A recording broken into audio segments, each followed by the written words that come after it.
আজি গণতন্ত্ৰ দিৱসৰ বিষয়ে দুআষাৰ ক'বলৈ মই অনুৰোধ জনাইছোঁ। ধন্যবাদ।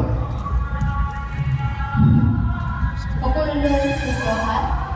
আজি এই প্ৰাতঃসভাত উপস্থিত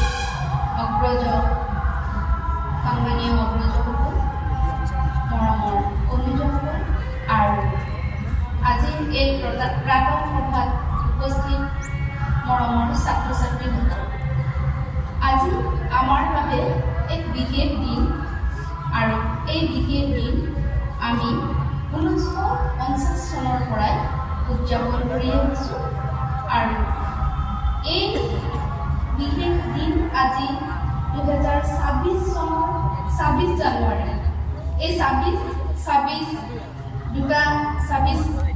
এই বিশেষত্বৰে আজি 26 জানুৱাৰী সোমবাৰে আমি গণতন্ত্ৰ দিৱস উদযাপন কৰিবলৈ ইয়াত একত্ৰিত হৈছোঁ।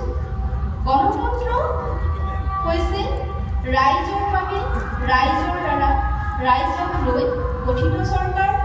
আমি জানো যে 1960